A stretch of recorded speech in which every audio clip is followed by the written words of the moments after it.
পারমাণবিক ইস্যুতে হঠাৎ কোন ধরনের সাফল্য পেল ইরান? দেশটির গবেষকরা জানিয়েছেন এই সাফল্য ইরানকে বৈশ্বিক মঞ্চে কয়েক ধাপ এগিয়ে নিয়েছে। জানা গেছে পারমাণবিক খাতে ইরান এবার ৩টি সাফল্য পেয়েছে, যা দেশটির জাতীয় স্বার্থে গুরুত্বপূর্ণ ভূমিকা পালন করবে বলে মত ইরানের পরমাণু শক্তি সংস্থার প্রধান মোহাম্মদ এসলামির। পশ্চিমাদের চোখ ফাঁকি দিতে কিভাবে সফল হলো ইরান?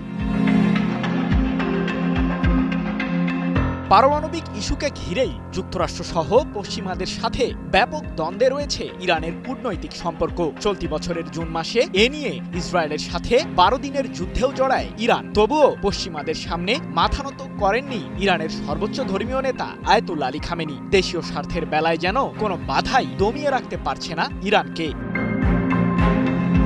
সাম্প্রতিক সময়ে জাতিসংঘের পরমাণু সংস্থা IAEA এর প্রধান রাফায়েল গ্রসি দাবি করেছিলেন ইরানের কাছে আছে পারমাণবিক অস্ত্র তৈরির মূল উপকরণ ইউরেনিয়াম, যার বিশুদ্ধতার মাত্রা ৬০%। দেশটি চাইলে ইউরেনিয়ামের পরিশুদ্ধতার মাত্রা ৯০%-এ উন্নীত করতে পারবে, যা দিয়ে একাধিক পারমাণবিক অস্ত্র তৈরি করা সম্ভব। প্রশ্ন হলো, ইউরেনিয়াম সমৃদ্ধকরণ বন্ধ রাখার পরও কোন ধরনের সফলতার দাবি করছে ইরান?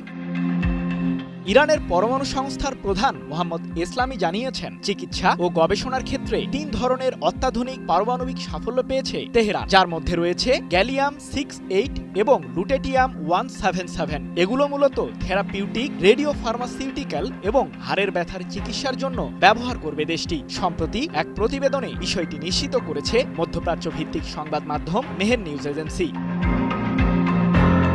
এছাড়াও পারমাণবিক খাতের উন্নয়নের জন্য ইরান উন্মোচন করেছে ন্যাশনাল নিউক্লিয়ার নেটওয়ার্ক, যার লক্ষ্য মূলত দেশটির গবেষণা সক্ষমতা বৃদ্ধি করা এবং পারমাণবিক খাতে সহযোগিতা জোরদার করা। সৃজন মাহমুদ, নিউজ 24।